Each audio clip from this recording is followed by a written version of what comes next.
This is the ESPN LA Trojans Radio Network. Trojans Live begins at the top of the hour.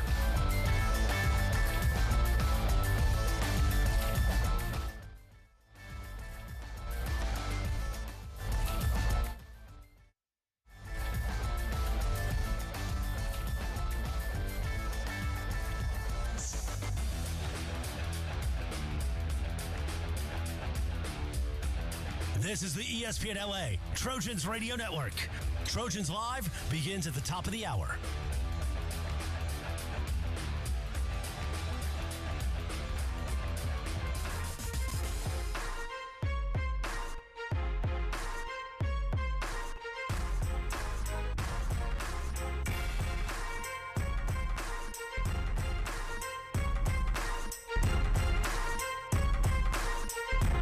This is the ESPN LA Trojans Radio Network. Trojans Live begins at the top of the hour.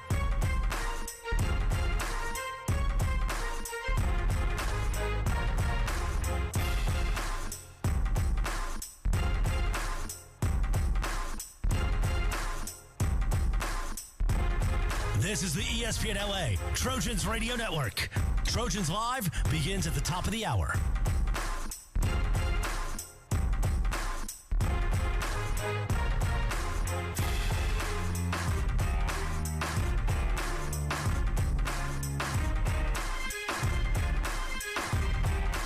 This is the ESPN LA Trojans Radio Network. Trojans Live begins at the top of the hour.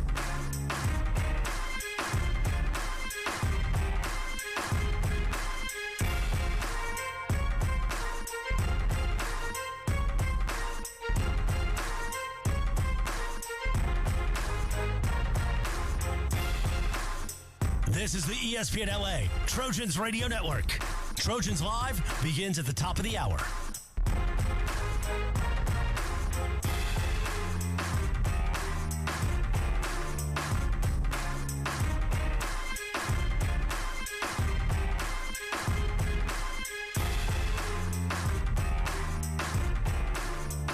This is the ESPN LA Trojans Radio Network.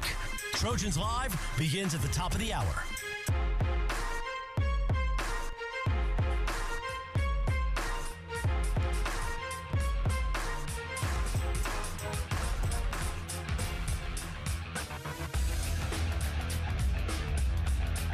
This is the ESPN LA Trojans Radio Network.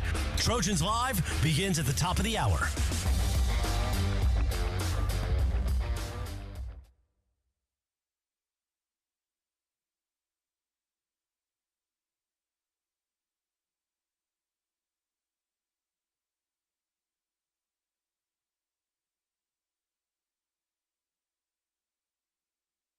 You sit up.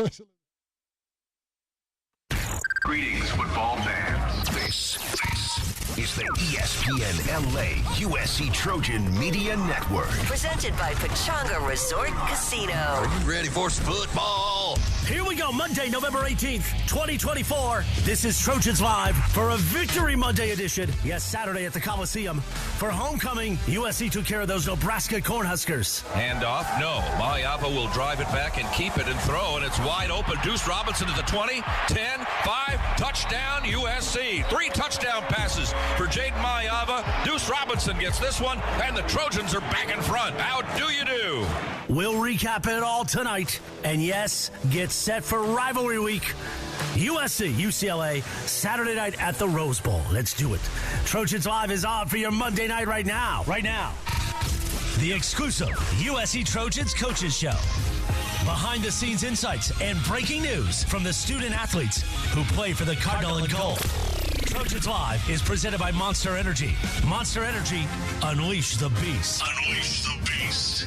It's time for your host. Live from Los Angeles, here are Jordan Moore, Sean Cody, and Cody Kessler.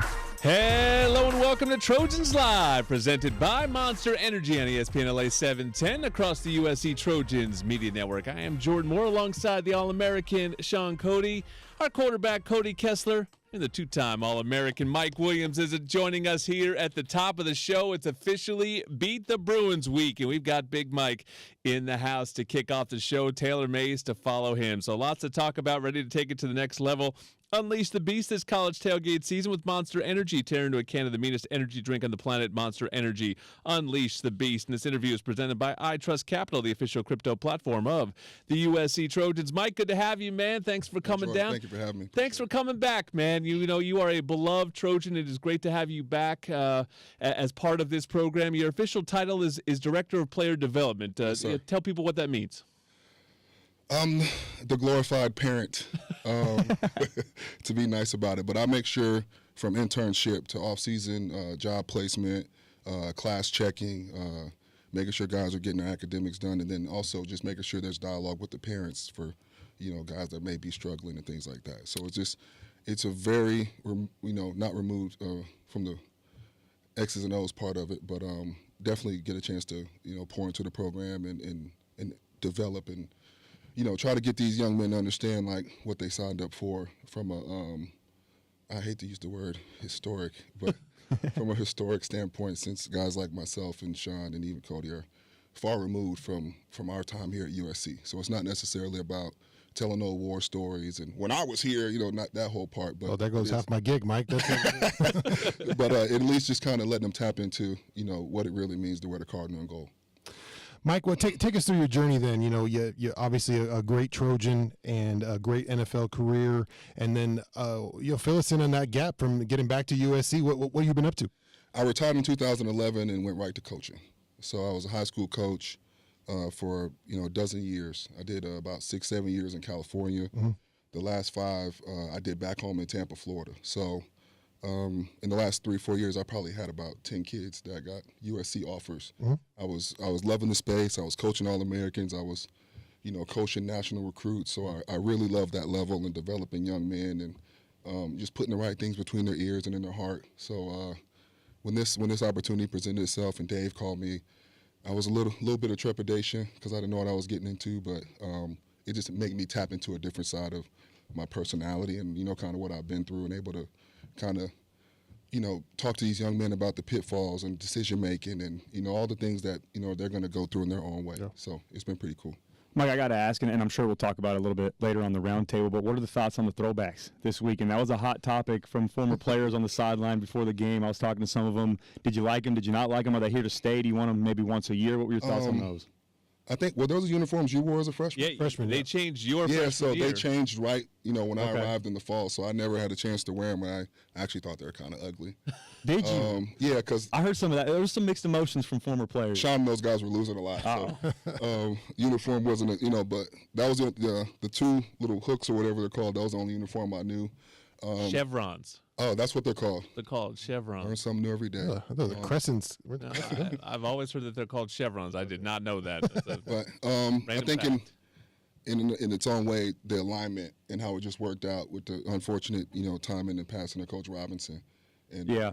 And then, Great those point. uniforms representing like some of his really good teams. Yeah. And the teams he coached. So just the alignment of that, I thought it worked out beautifully. I love how he called you out for being old too. Those are throwbacks for you, but not for Mike. So. Yeah, Mike's old too.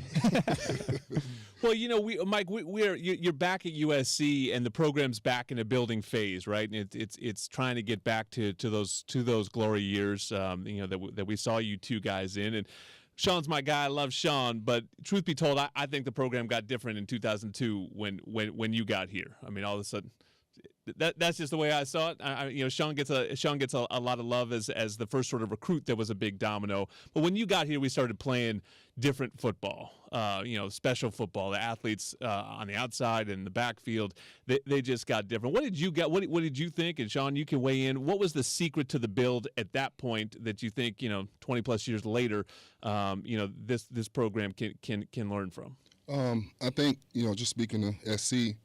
He was the national guy. He was the kind of the flag bearer for my class coming after him. You saw that SC was able to sign a #1 player in the country, so they might be turning the corner. Being back in Tampa, Florida, you're familiar but not as familiar. I know Sonny Bird with his bleach blonde hair running the ball, so I'm like, they're not that good. No offense to Sonny, love you, Sonny. But when you get here and you realize, like, going into what would be my freshman year, Carson Palmer is going to be your senior captain on offense.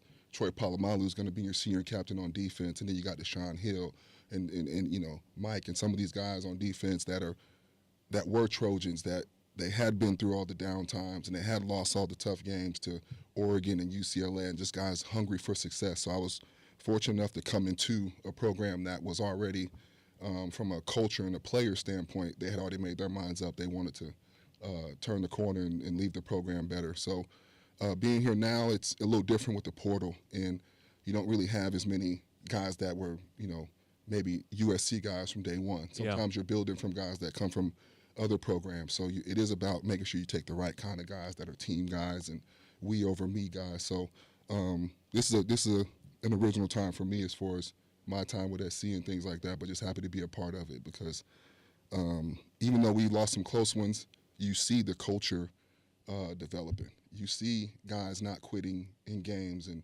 not letting go of the rope, and no matter the score, they're still playing hard. I mean, in the years past, some of these games kind of got out of control because you just didn't see the, you know, guys just caring to the end. I think what we're going through this year as far as development and having so many young guys playing is only going to set the table for next season, because these guys got invaluable experience, on-field experience, highs and lows of losing close games. So we're very excited to finish the rest of the 2 weeks of the season and then go from there. Sean, Mike was different, man. When he showed up, I can tell a quick Mike Williams story. Is we go back and you think of, you know, Reggie Bush, obviously a great Heisman player and got a ton of accolades, and everyone thinks of that era and they think Matt and Reggie. But if you were the defensive player and me and Kenneth Udeze used to sit in the sideline and we used to pray to throw the ball to Mike Williams. That was our number one play. Okay, get the ball to Reggie. That's nice. That's fine. But we want big plays. We want Mike Williams. And me and Kenneth still talk about that to this day. The big plays were Mike Williams, and that's what it all was about. Speaking of that, Mike, you know, you're a guy who's in development right now, but you've been a coach and you see these big, tall receivers we got, and I'm sure you get a chance to talk to them. Maybe it's not in the football capacity, it's about life and stuff, but I'm sure there's some X's and O knowledge you get to drop on them. Guys like Deuce and Big Jacoby. Like, when you see big guys with that kind of frame that you kind of had, is there some kind of knowledge that you try to pass to them about how to use that size, how to go up and get those 50-50 balls and climb the ladder? Those dudes were different athletes, like, you know, Deuce for his frame, straight line speed, and Jacoby his body control and things like that. So it's not so much, and then you don't want to overstep. You know, I think Coach Simmons does a great job with the group and the dynamics and the different guys he has in that room. So you kind of want to give your input, but you don't want to be telling a guy do this and then his coach is actually coaching something different. So there is a fine line there, but to me it's just more about the aggression, like just the way you play. Yeah, just, you know, the aggression, and you know, just happy to see the progress Deuce continues to make. A couple plays get away from him early on in the season, and, you know, not, as of late he's really more physical. He's really been more physical, making more traffic catches and things like that. So again, it's not so much about back in my day and da-da-da. So you just kind of want to evaluate guys where they are and just kind of help them where you can. It's UCLA week, and you played in a lot of big-time games in your career. What would you say your favorite memory or favorite game was as a Trojan when you were here at USC? Freshman year, Notre Dame. Okay. That was my first experience in the Coliseum of that magnitude since my visit. My official visit was against UCLA the year before, and that was the last time I saw the Coliseum like really rocking. Yeah. I felt like my freshman year was good. Auburn first week was big, but night game, Notre Dame, they're top 10 ranked. We're top 10 ranked. It's kind of like for all the marbles and just the importance that the seniors had on it and wanting to finish the season the right way and then going out and playing well. So I think that Notre Dame night game's probably one. And then my sophomore Carson year, won the Heisman that day. Yeah, Carson. Thanks, Mike. With your help. Yeah, Carson. With your help. Yeah, there were you know. quite a few games down the stretch where you put up some big numbers, but Carson put up some really big numbers. Yeah, God bless the original CP3, man. Yeah. He was a really good dude. I feel like I haven't seen him since he left USC, but hope he's doing well. Hope you're doing well, Carson. Yeah, he's watching, Carson. I gave you your stat line from the 2003 UCLA game before we started. 11 catches, 181 yards, and 2 touchdowns. Do you remember the name of the corner that you stood over and saluted after catching the first touchdown pass? Do you remember his name? I do. Is it Matt? Ooh, you got Matthew? it. No, I don't. Matthew Clark. Ah, I kind of remember that. Mike, yeah. they put a 5'9" corner on you. Matthew Clark just enjoying his Monday night catching a stray right now. you know. I mean, he probably stray. every year looks forward to this game. He sees that same photo. He sees that same highlight. For me, the two guys, and no disrespect to their group, but it was Ricky Manning my freshman year, and then Matt Ware. Matt Ware, yeah. They had some players. Because Matt was, you know, he was like Taylor Mays out there at corner, just freakish athlete. So I think that play was awesome, but I wouldn't have never remembered that dude's name. God bless. Love it. God bless. God bless you, Mike. Beat the Bruins weekend. Hey, thanks for the segue. You mentioned Taylor Mays. That's our next guest. So we're going down double memory lane. Both these guys obviously on staff, a big part of the program now, but also can speak to the history of this place. Team Mays is next on Trojans Live.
Is the ESPN LA USC Trojan Media Network, presented by Pechanga Resort Casino.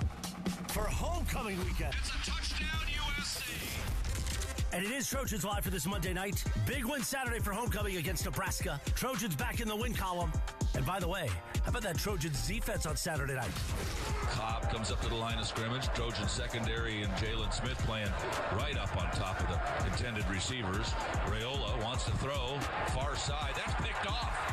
There's an interception. There's a turnover. Will it be a turnover and a victory at the 35-yard line? USC's got the ball. Jalen Smith, we've been calling his name all day long. We recap it all and get you set. Rivalry week is here. USC, UCLA, Saturday night at the Rose Bowl. Now back to the campus of USC at Heritage Hall, broadcasting in Los Angeles. Here are your hosts, Jordan Moore, Sean Cody, and Cody Kessler. Hey, Trojan fans, celebrate every Trojan win and enjoy the sweet taste of victory with a free donut at Ralph's the day after the win. Download your digital coupon from the Ralph's app to score your free donut at any Los Angeles area Ralph's store. And when you've got good beer and good vibes, it's all bueno. Stone Buena Vesa Salt and Lime Lager is Baja-inspired, imported from San Diego, located near you at fine.stonebrewing.com. Back on Trojans Live, Jordan Moore, Sean Cody, Cody Kessler. Hey, Sean, do you know how you replace a two-time All-American guest? With a three-time. With a three-time All-American guest, we got T. Mays in the house, assistant defensive backs coach on this team. Everyone knows T. Mays. He doesn't need an intro from me. Good to have you, though. We were sort of talking about it a little bit before the game on Saturday. You're one of the guys, you're on the staff, the last couple years. Where do you think this defense has taken the biggest jump? Because it's not necessarily in all the stats, but it's clearly improved across the board. So where do you think you've seen the biggest improvement this year? No, the defense has definitely gotten significantly better, and it's been awesome to be here the last couple of years, and it's been awesome to see kind of the development of the guys over the years, and then guys work hard, keep trusting in the process, and then finally starting to really show some improvement this season. I think the biggest jump that guys have taken individually and then collectively is just understanding of the defense. And, of course, that's the hardest thing to do when you are in your first year of a new defensive coordinator now. But guys really just trusting in the process, I think, is a testament to to Coach Lynn on the way he teaches and how he's able to convey information. I mean, he is a phenomenal teacher. And so it makes it easy for the guys. Now it makes it easy for them on the field because they know what they're doing. They can play fast, and guys really just trust the process and trust what he's asking them to do. Let's talk about your role, Taylor. You've been here for a couple years, a graduate assistant, and now you're an assistant defensive backs coach with Coach Belk. Talk about your role kind of on this defense and your day to day with the guys. How involved? We talked about Mike and how he tries to deliver a message to guys. Obviously, you're more of an X's O's matter than Mike, but tell us what you try to get to these young guys. Yeah, so, it's been awesome, especially with Coach Belk and Coach Lynn coming in, because I've just grown so much as a coach. Before, the positions of corner and safety met separately. Yep. Now they meet together, right? And, of course, naturally, you would think I would want to just be in the safety room, but I ended up kind of gravitating more to the corners and working with the corners. And so really being able to kind of help coach all five guys on the field. I mean, if you think about it, when we're in nickel, we have 5 players on the field at once. Mm-hmm. And technically, Coach Belk is the only full-time coach out of 11 coaches. So you got to be able to assist him and help him where he can't be. And with Coach Lynn being defensive coordinator and walking around, 5 guys on the field, Coach Belk can't coach them all at once. So you got to be able to coach the corners, the nickels, the safeties. And that's kind of been my role, kind of supporting them and where they're not showing up in those places. You talked about the corners a little bit, and a guy that I've said all year, in my opinion, is playing very well, making himself some money, I think, too, at the next level is Jalen Smith. Yeah. Greedy Vance, who we're talking to in a little bit, is in that category as well. But sticking with Jalen, what have you seen from him this year, and what's allowed him to take that next step? So Jalen's a star. He's a star in the making. I think for J-Rock especially, I've been here his whole career. Yeah. From when he came in as a freshman. I think it's twofold because it's him on the field and it's him also off the field. He's grown up, which every player naturally does as they get older, but he's grown up, he's matured, he's seen what he needs to do in order to be successful on and off the football field.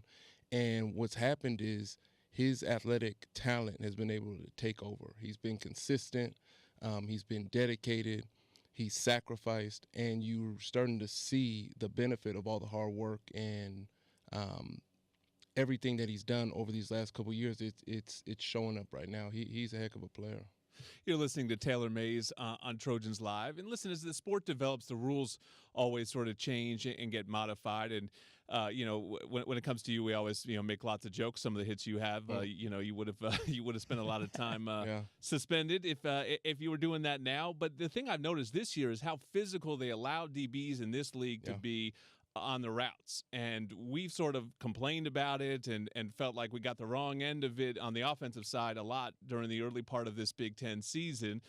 Have you guys on the defensive side started to acknowledge it and almost coach these guys up and say, hey, this league's going to let you get a little bit more physical, use that? How have you guys sort of adjusted to this new league? The hard part about that is you're putting the results in the hands of the refs, right? Yeah. And so you want to coach technique, and sometimes you have good technique and they just make a bad call, and you kind of got to push through it. So we just coach our guys to have great technique all the time. That's the part you have control over, the consistent technique of how you play the position, right? And then kind of however it falls with the refs, because generally speaking, it might be more handsy in the Big Ten, but maybe it's not a true Big Ten ref that's making that call that game. So we try not to rely on that too much.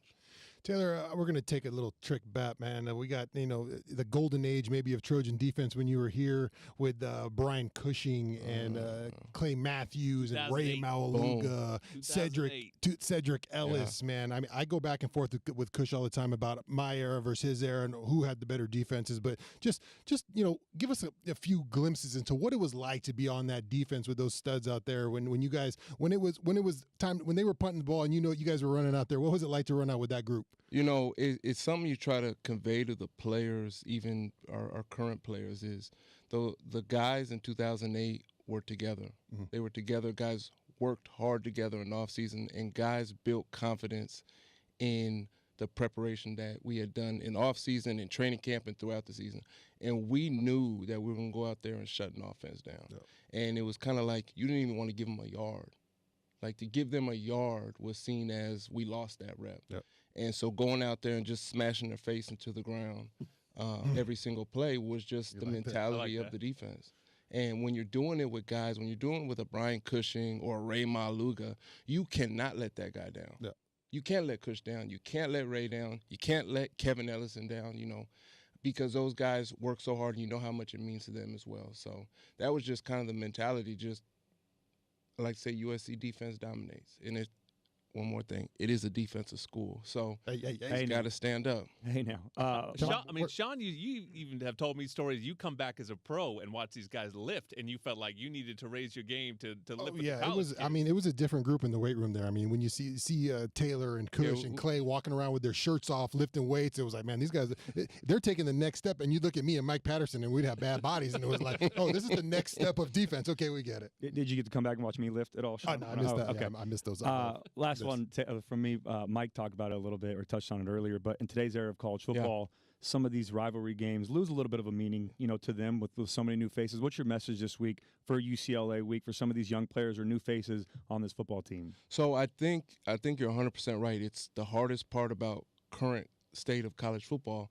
The rivalries and the traditions kind of seem to get put in the background a little bit, and you got to fight to put those things at the forefront because that's what makes college football so special. The idea that we wear our home jerseys, they wear their home jerseys, it's just a special thing about this rivalry specifically. I think for the players going into the game that they're going to feel kind of an atmosphere or some energy because it does have a different feel being at the Coliseum or the Rose Bowl playing UCLA. I think for our guys, they kind of just have to be in the moment. Of course, you're going to tell them, trust your training, trust the process, trust the preparation that you put into it. But you do want to live in the moment and this is one of the reasons that you come to a USC, to play in an awesome rivalry game like this. I'm not even from Los Angeles, and the rivalry means everything to me because while I might not be from LA, I know some of my teammates were from LA and they grew up with some of these guys at UCLA. And you see how in the offseason the USC UCLA thing goes back and forth and the bragging rights from it. So even not being from LA, it still means the world to you, and you want to be in the moment and really take it all in. But then you also want to go out there and slam their face in the ground. USC defense. I was waiting for it there. Yeah, no, I hear you. This year's edition of the Crosstown Showdown will be played under the lights on Saturday night at the Rose Bowl. USC versus UCLA, a 7:30 kicker on NBC. Trojan Tailgate show will go on at 5:30 across the USC Trojans Media Network. Cody mentioned him earlier. Greedy Vance Jr. is next. Our Nickel Corner on Trojans Live.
The ESPN LA USC Trojan Media Network.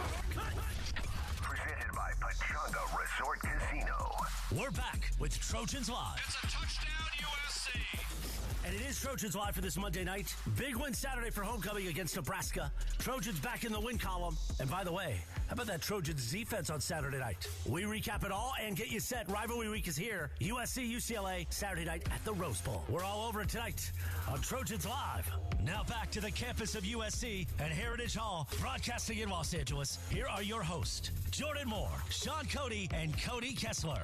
There's a new blood donation competition happening among Big Ten schools, and $1 million prize is on the line. If you bleed Cardinal and Gold, donate blood and submit for the USC Trojans at big10.org/Abbott, ABBOTT, before December 7. And fight on Trojans and fly on with ONT. Ontario International Airport is a proud sponsor of our USC Trojans. Visit SoCalSoEasy.com to book your journey through ONT today. And our Best in the Game is brought to you by Old Dominion Freight Line, official freight carrier of USC Athletics, helping the world keep promises. Our Best in the Game is Greedy Vance Jr. Got that game-sealing pick on Saturday against Nebraska. Jordan Moore, Sean Cody, Cody Kessler. Good to have you, Greedy. Take us through that play, man. You guys were backed up and ready for it. What did you see from your side? Yes, sir. Backed up. They motioned for max protect because we were showing 6 up, I believe. And I kind of just tried to bait it to where I was looking towards the strength of the formation to the boundary. And I guess he felt like he had the one-on-one to the field, and I just came over and made a play on the ball. On that sequence there, you guys are all lined up on the goal line, little pre-event defense. What's the technique in that situation? You just take your man as he come and rely on the pressure, and then just play the ball whenever the ball come in there. Were you the free player on that? You could move around? Nobody's free. Oh, okay. So Yes, that was instinct play. Yeah, That's we awesome. all got the man from from depth, though. Cool, got it. We just talked to Taylor a little bit about it, but it's UCLA week. Obviously, your first year here at USC, but what are you looking forward to playing the Rose Bowl on Saturday against the Bruins? I'm just looking forward to see the expectations that my teammates bring and the intensity behind this rivalry, and just go and compete and get another win. Sua Cravens, who's a part of our Trojan Tailgate show, I was talking to him about you because I really feel like you've been our best cover corner all season long. And he really likes your man coverage skills. What is the key to being great in man coverage? I just take a lot of pride in my preparation and craft, watching film, studying guys, how I feel, how I look, and things like that, making sure that it all connect. And so, I talk to coaches. I talk to my dad a lot. I get on FaceTime calls. I just use all the resources around me to help me, compete at a high level on the weekend.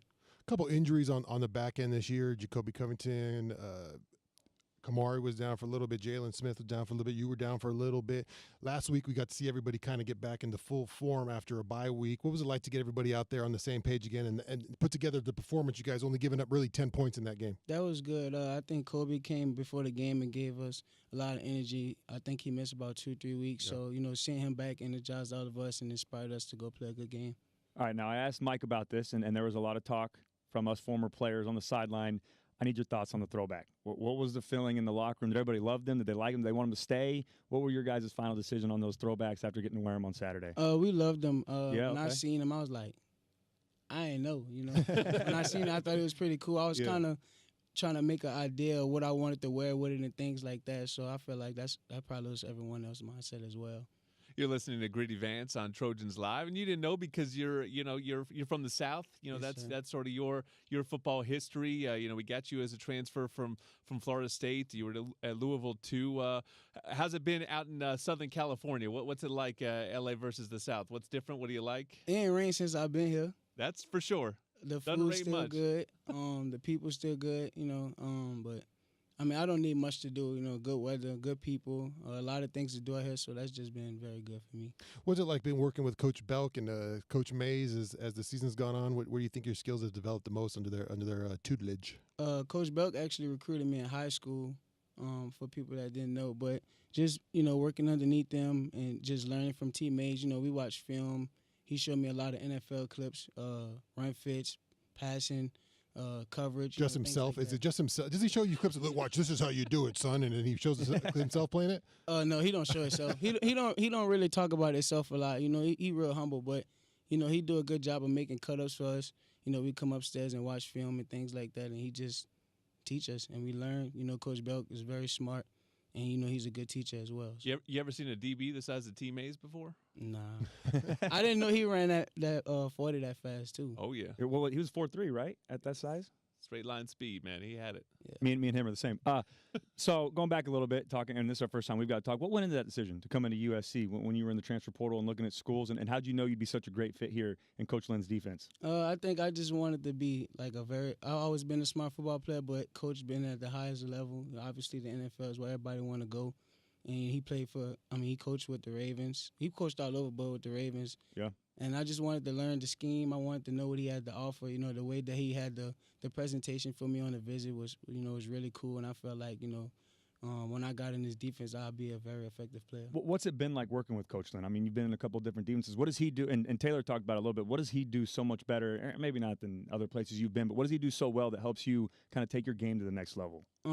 He don't have no expectation on what you know. There's a lot of coaches that think 4th, 5th year guys should know things, he's not that type of person. If you don't know spot drop, if you don't know quarters, if you don't know whatever the defense there is teaching, it's just like, okay, well, this is what it is. And, it don't belittle you as a player. It kind of make you just feel comfortable and, asking questions and things like that. So I think that go a long way. Yeah, that's awesome. Give us the story behind the name for people that haven't heard it. I look up to Greedy Williams. I competed at LSU camps growing up. He was one of my favorite DBs. I met him a couple times. That's just who I wanted to be like growing up. So I went with Greedy Vance. Greedy, man, get out there, but get the ball. Be greedy with the ball, right? I like the nickname. Last 2 weeks here in the UCLA, Notre Dame, 2 big Trojan rivals. What's it going to be like out there on that field in these final 2 as a Trojan here? High intensity and very competitive. You already talked about this a little bit earlier, but I did hear you mention that the food in LA is good. I've been to the South a couple times. My grandma lived there for a while. Are you saying it's good in the sense of it's better than the South food? I'm not Okay, saying I'm it's putting you on the better. spot right now too. What's your go-to spot? I love asking new players Fixins. too. Okay, Yeah, okay. Soul food. All right, cool. All right, Greedy Vance gets his first shot at the Crosstown Showdown on Saturday. USC, UCLA, 7:30 kick on NBC. Trojan Tailgate Show goes on at 5:30. And, of course, we'll have the broadcast on the USC Trojans Media Network. Don't wait until game time to plan for retirement. Open your free iTrust Capital account today and get your crypto IRA.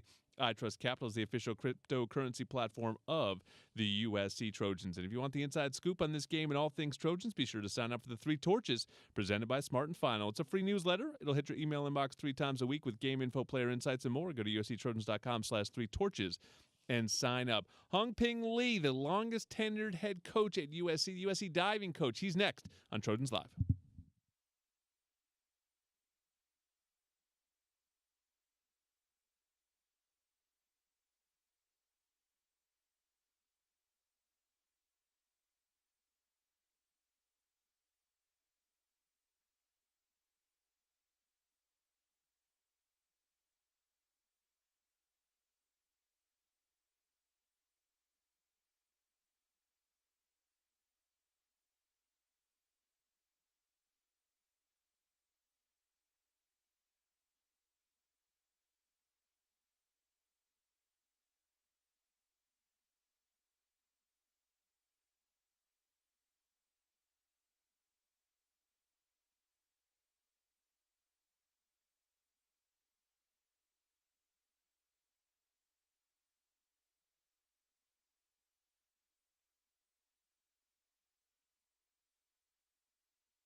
We're back with Trojans Live. This is the ESPN LA USC Trojan Media Network, presented by Pechanga Resort Casino. Trojans Live continues right now. Back to your host. Here's Jordan Moore.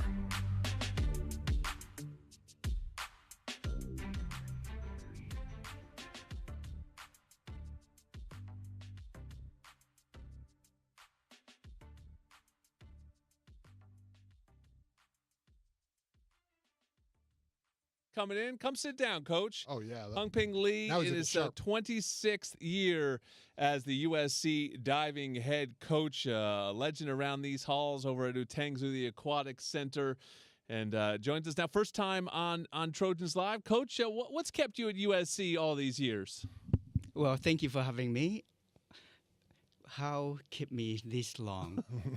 It's a good place to be. Yes, It's it's a one of good- our slogans. Yes, it is a family, a place that I feel like home. I don't know how many of you know, besides coaching for 26 years, I also was a student athlete. Yeah. Yeah. So the connection is very strong and the roots is very deep, so I couldn't get rid of it. Coach, not many people have been here longer than Jordan Moore, and Yeah. of course you have. So that's quite an accomplishment. But talk about what you've seen from the '80s, right, as a student here to now, how USC has changed, how with the growth in the university. What I mean, you've seen quite a few things here, I'm sure, at USC.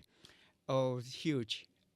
Coming from the 80s, just the environment, the surrounding, the new building, there's just so many of those structure that we have. The new pool, when we first came, was built in 83, and we still have some things to work on, but now it's more like a stadiums. It's very impressive.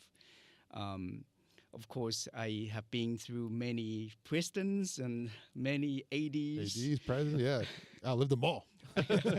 At least 5. So I see a lot of changes, but you just got to keep up. Yeah. Whether you like it or not, you keep up. Coach, you talked about yourself as an athlete a little bit. I want to go back in 1985, correct? You won a NCAA title as a freshman, also an All-American that year. But then I saw that it said after 1986, you were no longer allowed to compete because of an age rule at the time. And I was wondering if you could explain that a little bit, maybe talk about your time as an athlete and what it meant to you to be an NCAA champion. That's a great question.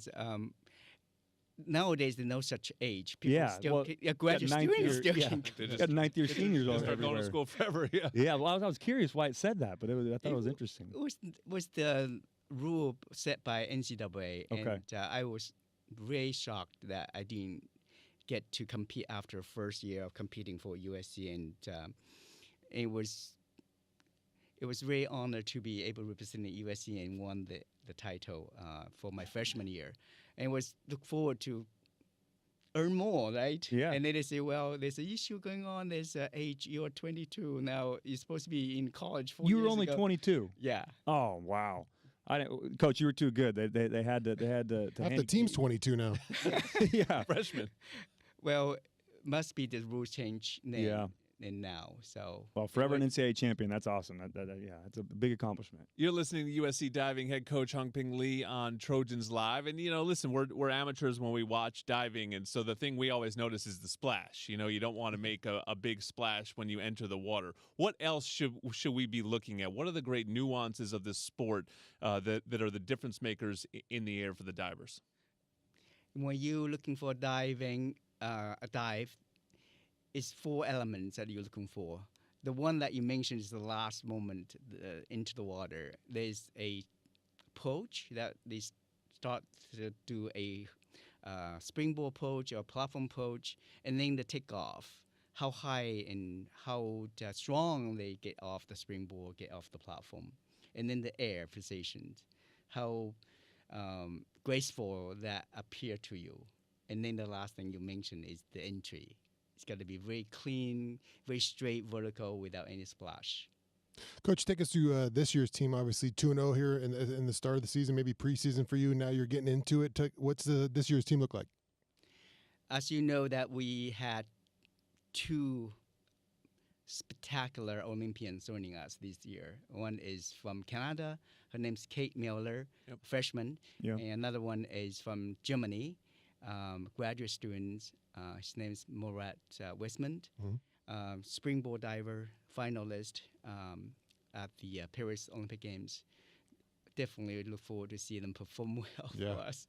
So they definitely lead the team, lead the program, and elevate our level in a different directions. We already have a very strong men to start with a NCAA runner-up, Sang-Fei Wang, 2 years ago, and multiple Pac-12 champions from Canada also, Laurent. So now adding Murat, and we're going to have a very strong Loaded. program. Coach, a lot of accomplishments as a coach, but the one that stood out to me and most impressive is over 60 All-Americans. What goes into developing your divers when they get here to USC to reach their full potential? It's combined with both manufacturers. First of all, we have all the supporting staff behind us. I couldn't do it all by myself. That's definitely something I always grateful about our supporting staff members. They do a lot of things that behind the scenes that make us look good. The coaches look good. So I appreciate that very much about their work. Another element I feel very important is the athletes really has the passion and really dedication for what they do and wanting to be the best what they can be. When they have that set of goal in their head, and as a coach, it's easier. We just lead and then we go from the right direction what they want to be. But it is combined with many direction of teamwork together to make that happen. Well, there's so much going on at USC this weekend, but get to Utangzu for the Trojan Diving Invitational Friday through Sunday. You get to see Hongping's incredible squad and all their aerial acrobatics. So congratulations. Good luck on the rest of the season. Thank you so much for joining us. Monster Energy is the official energy drink partner of USC. Tear into a can of the meanest energy drink on the planet. Monster Energy, unleash the beast. Our football roundtable is next on Trojans Live.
the ESPN LA USC Trojan Media Network. Presented by Pechanga Resort Casino.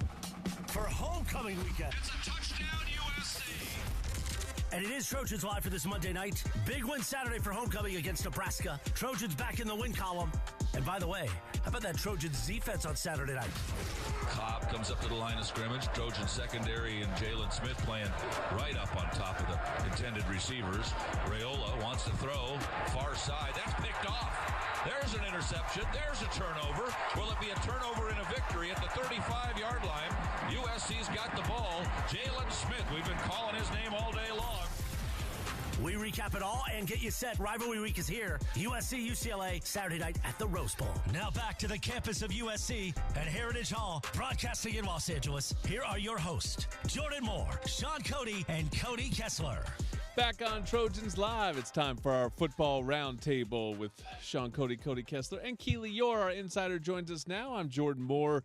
Guys, we got one to go our way here. Finally, a close game. Season started with a close win, and then USC lost 5 one-possession games and came back and won a one-possession game on Saturday. And Keely, that's just sort of the story of the season. It has been so close, and you see when a couple things sort of go your way, the difference on Saturday, everybody's happy, but it's still very fine margins. It is. I was laughing when the ball took a bounce into Makai's hands. I was like, that's something that just encapsulates this season, And in the past games, that wouldn't go into Makai's hands, probably go into opponents' hands. We deserve that, though. How tough this? We needed one of those breaks going our way. Well, what we deserved is we will not be listening to anyone whining about potential pass interference on that last touchdown. Yeah. That's the one I'm not. I'm not touching. You said it. You said it.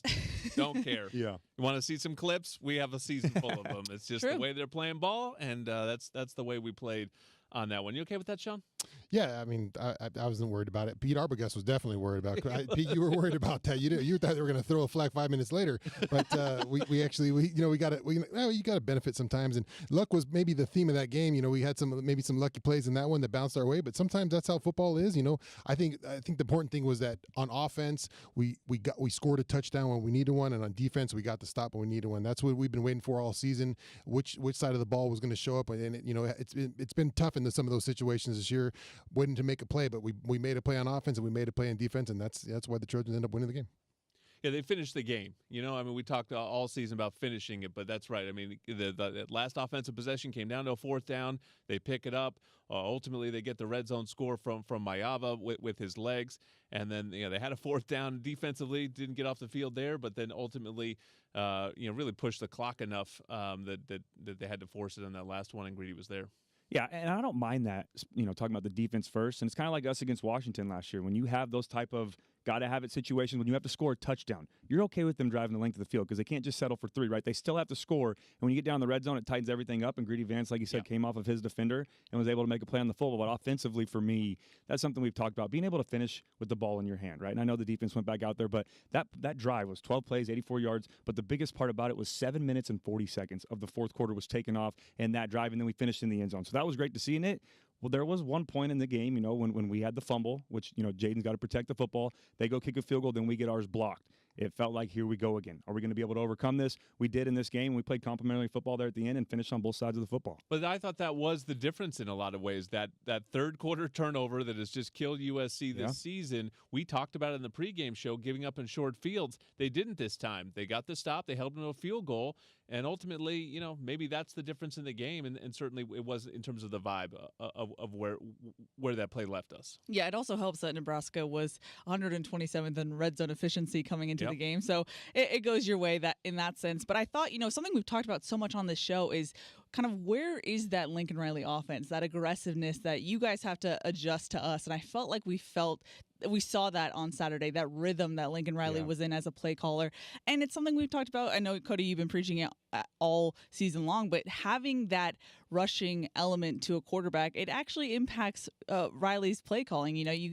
Go for it, Cody. I know you. No, I'm glad you said that too. And we talk about this all the time, even when we're not doing the podcast. But the creativity, that 4th down call for me was unbelievable. And I'm bummed that we didn't get Lincoln tonight on the show, because I wanted to ask him, was that in your short yardage game plan? Was that your 4th and 1 call, or did you use that because that was something that they did the fly motion with Zachariah multiple times, and I've talked about on Trojan Tailgate when I break down the film, is when you show a defense so many times the same look and then run different plays off of it, it's a nightmare. And we did it in the most important time, running that option play back to the left and then the touchdown with Jaden as well. It was just cool. It felt like Coach Riley really got creative in this football game, but was also in a rhythm. Yeah, I thought those sister plays, we call them out on defense, we call them sister plays to, they can run this off this and this off it. And when it's like 4 or 5 or 6 plays deep as a defense, that just challenges you because so many things can come off that play that, you can't practice all of them. And there they come up with a little wrinkle with the option and a beautiful design.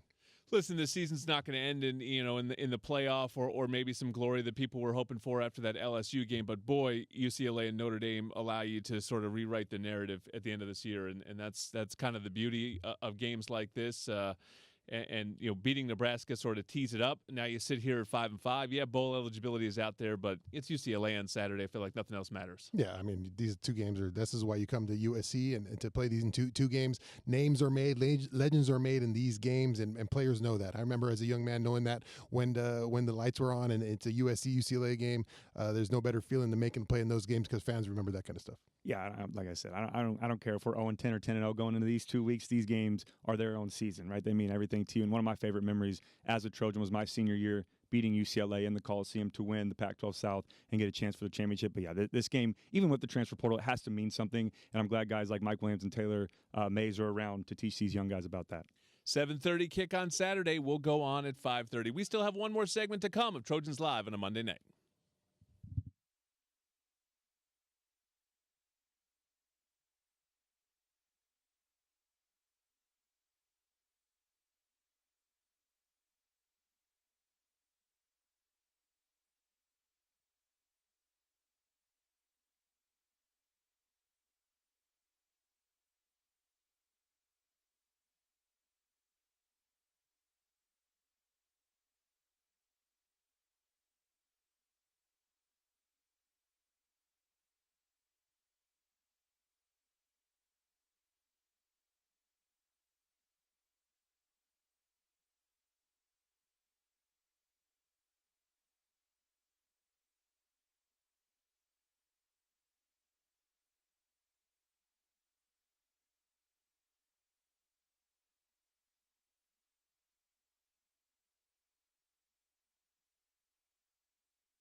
LA USC Trojan Media Network. Presented by Pechanga Resort Casino. Trojans Live continues right now. Back to your host. Here's Jordan Moore. Final segment of Trojans Live and a big Beat the Bruins Monday. Jordan Moore, Sean Cody, Cody Kessler, and Keely York. Guys, I've discovered my next career. Okay. Making questions. Bookmaker or no, that's my current career. Okay. But what do they call that in Vegas? Where you set the odds? That's what I want to do. The over-under is presented by Pechanga Resort Casino, proud partner of USA Athletics. I say that because last week's over-under, you guys won't remember because you don't ever remember these segments. I said that 35 pass attempts for Maiyava. I think you all said under. And it was spot on, wasn't it? Spot on, it was baby. Spot on. 35. I will take that right on the nose. All right, here's today's. In 2003, Tom Malone led the Pac-10 in punting average at 49 yards per punt. Eddie Chaplitsky is at 48.9 yards per punt for Eddie this season. So over under 49 yards per punt. Can Eddie tip the scales and get ahead of Tom I think Malone. he's on a burner right now. I'm going over. He's Over. Yeah, I'm going over too. Outside of Woody Marks, he might be flirting with 1B right there at the MVP for this football team. He's a weapon when it comes to flipping a football field. Unreal. He's phenomenal. When Michigan happened, I was like, who is this guy? Like, obviously we knew him, but he really made his case known then. I will say, though, as good as the punting's been, let's get the field goals fixed a little bit there. We can't keep having those scares in the second half. Been a while since we made a field goal, but I don't think did you factor in weather conditions? The air's getting colder, a little thicker, kind of harder to punt next 2 weeks. You messing with the books over there already? We got just the Arroyo Did you think Seco? about the bowl Day game versus night game? Maybe the bowl game is in a thin air situation, then he could really boom him. I don't know. I don't think you factored everything in. He's red hot. He's on a burner, man. You always take the guy on a burner. Eddie's been fantastic. Yeah. Hopefully, kind of guy you don't want to see too much of out there, but he's been a weapon for sure and an All-American candidate. So hopefully Eddie gets over that. Tom the Bomb Malone, though, great Trojan. No doubt. Yeah, you've pulled some names in this Tom the episode Bomb. Tom the some Bomb was a throwbacks good one. here, This was Jordan. a fun one. Thanks to all our guests involved. Thanks to everyone that helps put the show on. This is always a fun week, UCLA week. We've got a big weekend, USC Notre Dame women's basketball game on Saturday afternoon, and then we will see you at the Rose Bowl on Saturday night. Until then, fight on, everybody. This has been Trojans Live, presented by Monster Energy. Unleash the beast. And Mayava, late pitch to Marks, and he'll get the first and more. 35-30, 25 to the 20, tripped up from behind, inside the 15-yard line. And that's a big how do you do. Tune in Monday nights at 6 p.m. on 710 ESPN and on the all-new ESPN LA app. And follow us on the ESPN LA Trojan Media Network. Trojans Live is an exclusive presentation of Play Fly Sports on 710 ESPN.